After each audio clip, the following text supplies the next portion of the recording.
I was so afraid of myself that I had to figure out, I became a master of my mind. People, when you're afraid of something, you have to master it. That's how you start to overcome it. So what I realized, when I get to that point where I want to quit, everybody, they get to the point where they want to quit. This is what happens. The mind tells you, let's go home. Let's take a warm shower. Let's get some food. This is not right. This is that. If you cannot answer the questions at that moment, because your mind's gonna start giving you all these questions. And if you can't answer them, you're going to quit. I'd like to thank my mom up here who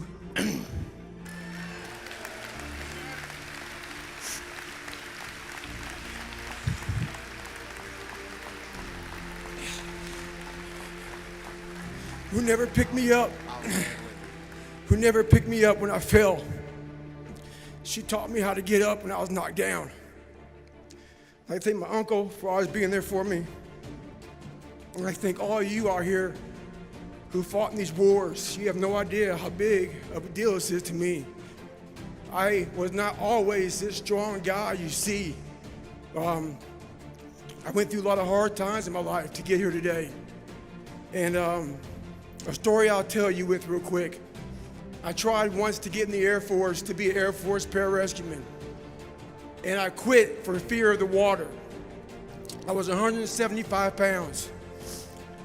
I left the Air Force 4 years later at 300 pounds. I went from 175 to 300 pounds. There's a long story in there on how that came to be. And part of your story is overcoming things. And sometimes I think people get into a place of thinking, I had such a bad start. We start believing that we can't become anything more than what we were given in those early days. So it's helpful, I think, for people to get a context, because where you're at today is a far cry from where things started out. Can you explain a little bit of that, how things got started? I will. Starting out, I was born in Buffalo, New York, and my dad owned a bar. I don't know if you guys are familiar with Rick James or not. If you're not, the Dave Chappelle show will get you familiar with it. But anyway, pretty much my dad helped Rick James get famous, and with that being said, my dad was a very abusive man. So my dad, I'll never forget one time watching him drag my mom down the stairs by her hair. It was so bad for me and my brother that, my mom had to write letters for us. So, we couldn't, do PE because we were so bruised up from getting beat. And my mom finally got the courage after my dad took everybody's soul in the house. My mom got the courage to finally move. And lucky for me, she moved to a small town called Brazil, Indiana. There's about 10,000 people there and only 3 black families. So the long and short of it was, I got called nigger every day of my life. And I forget my first time I got my car and they spray painted nigger, we're gonna kill you on it. It's a 135-mile race through Death Valley in the summertime. So 130 degrees, 135 miles, okay? I said, that's what I'm gonna do. I figured it had to be a stage race, like a 10-day race, something like that. No, it wasn't. It was a 1-day race.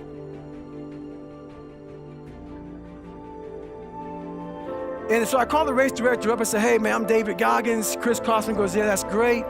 I go, I want to do this race to raise money for a foundation. He goes, have you ever run 100 miles? I said, in one calendar year or what? I realized at a young age how to change myself was through discipline. And the military didn't teach me that. It was something I realized I had zero discipline, zero self-discipline. And I realized I have to start developing this. And I started really because I was horrible at reading and I was horrible at writing. I have so many learning disabilities, not even funny. So I just sit down at the table and spend so much time in this, reading and writing and learning. And that kind of translated over to my self-discipline with working out. So that's where it started. I started when I was about 16 years old and said, well, I have a 4th grade reading level. Let me go ahead now and start really focusing because I'm not gonna get in the military because I gotta pass the test. Yeah. So that's where it started for me. But I sat around and read a book on the Medal of Honor. And those guys, all I wanted to be was an uncommon man. In my whole life, I was not that. much worse than that. I read stories about men like you, Doc, who had the courage to jump on grenades and stuff like that. So I came home one day from working at a job called Ecolab where I sprayed for cockroaches.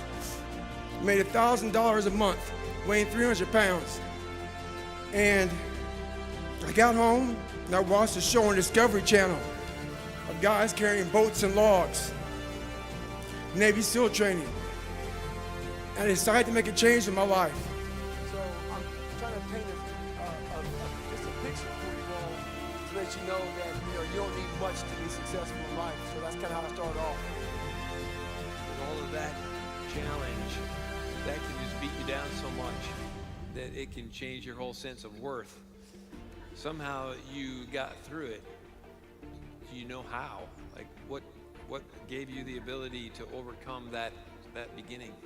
Well, I wasn't very talented. I graduated 213 out of 214, my graduating class. I didn't go to school hardly at all because I got my, thank you very much, I appreciate that. Yeah. Appreciate that. I didn't go to school very much because I was, constantly getting beat up and constantly getting bullied, so you become very insecure.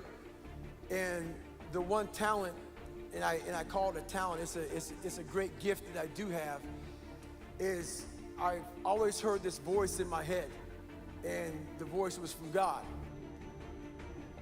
Sometimes we can be in such a bad spot in our lives that the only answer is to say F it and go for broke. In my life, 20-something years ago, I was in that spot. And this guy asked me a question yesterday. What was the question, Jennifer? He asked if you're paying the price physically now for what you put your body through. Am I paying the price? So my answer was yes, I am.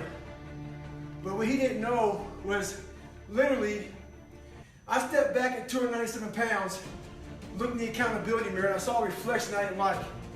It wasn't so much the outside, it was a lot of the inside. So that bothered me.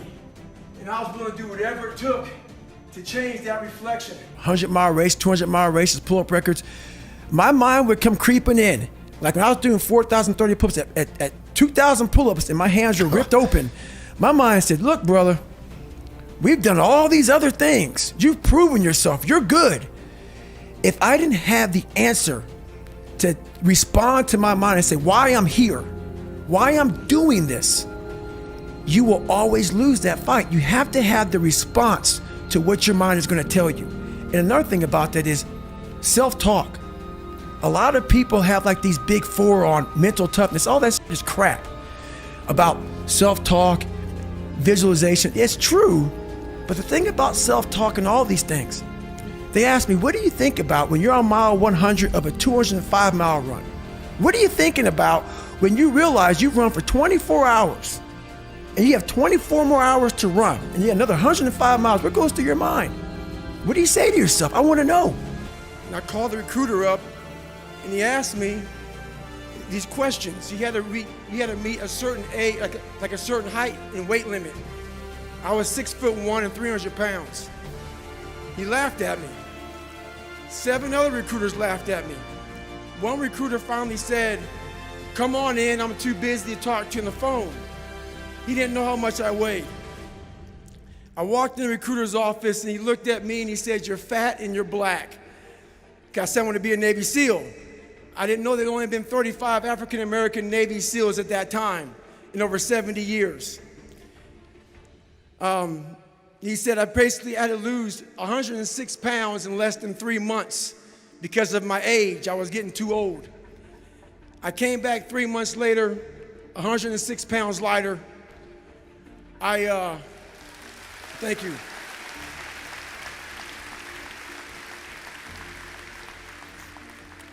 And literally, I spent 18 months going through BUDS, which is a 6-month program. Went through 3 hell weeks. And, all my insecurities, all my issues I had growing up, I was always led by God, and I never blamed God for all the horrible things I went through, from health issues to having a bad father, having being bullied, and also went through a stage where I was 300 pounds and I was very large in weight. And I never blame God for anything, so I give all the credit to just never putting, blame on God. Always owning up to who I am.